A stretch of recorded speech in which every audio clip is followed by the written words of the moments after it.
Congressman, I'm wondering what your reaction is to the news that President Trump's legal team rebuffed Special Counsel Robert Mueller's request in recent weeks for an in-person session with the president to ask follow-up questions. This evening, the question has shifted from whether the president is working with the Russians to what evidence exists that the president is not working with the Russians. I think an unwillingness to sit down with the special counsel demonstrates a continued effort to obstruct and delay the inevitable. Do you believe that Mueller might still try to subpoena the president? It's an extraordinary step, but I hope he does it because I don't think any person is above the law, and you can't allow the president to dictate the terms. As for President Trump and Vladimir Putin, obviously your party has control of the House Intelligence Committee. Do you plan to subpoena the president's interpreter to find out what exactly he said to Putin in Hamburg and potentially elsewhere? 6 months ago, Adam Schiff and I both made a motion in an open intelligence hearing right after this happened in Helsinki. It was fishy then, the fact that he met one-on-one with Putin with only an interpreter in the room, the way that he blamed the United States and took Putin's side at that press conference. And we wanted the interpreter then. Now we know that the notes have been effectively destroyed by the president, and we've seen the president take actions on Russia's behalf. You say that the interpreter's notes, have been effectively destroyed. I know that Chairman Schiff just a few moments ago questioned whether the interpreter's notes have been destroyed. Do you know that they have been?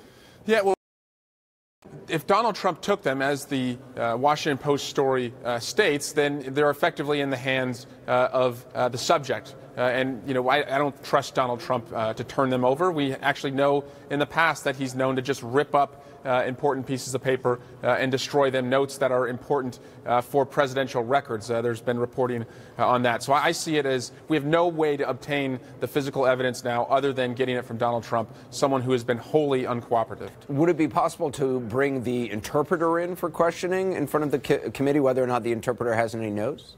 Yes. Again, and the notes just memorialize what occurred. You can rely, of course, on a witness's account, and you can imagine that it was probably pretty memorable for this interpreter, something that she probably did not forget watching the president and Vladimir Putin, talk to each other. So she would be a reliable witness.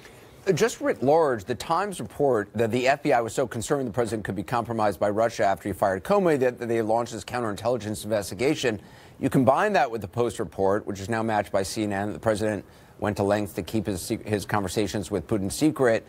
Does that track with your own suspicions?